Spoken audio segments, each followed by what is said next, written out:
So magandang araw kabole. Sa video na ito kabole, pag-uusapan natin una po yung pong NBA Finals kabole na naganap this 2025 kabole.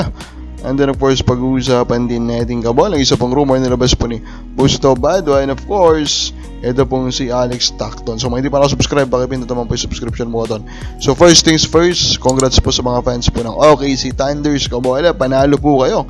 Kaya po ang champion kabole. Alam naman natin at the very beginning po of this season sa NBA kabola, tatlo na yung main contender kabola, di ba? OKC, then of course ito pong Boston Celtics kabola, and then ito pong Cleveland Cavaliers. Pero of course, yun nga, hindi nga nakarating yung Boston na sa Cleveland dito po sa finals kabola.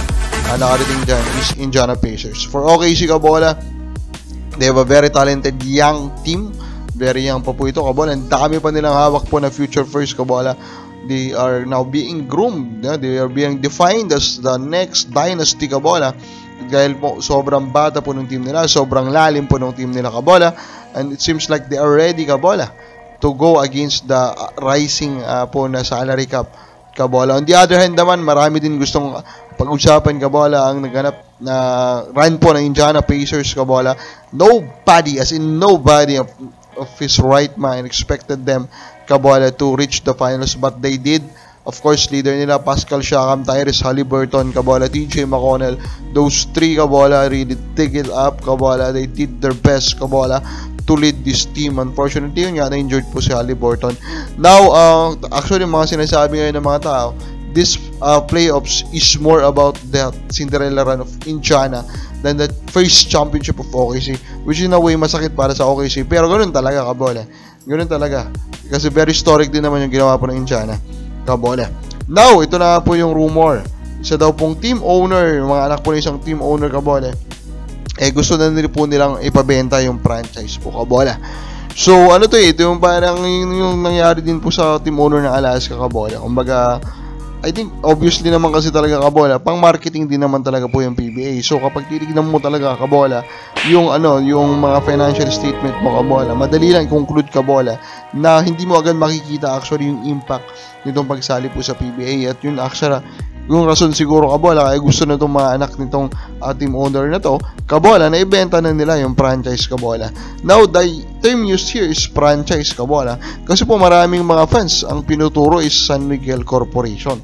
Kasi nga may rumor din dati kabola, actually parang ganito yun ganito yung anak ni RSA hindi mahilig sa basketball, parang ganoon kabola.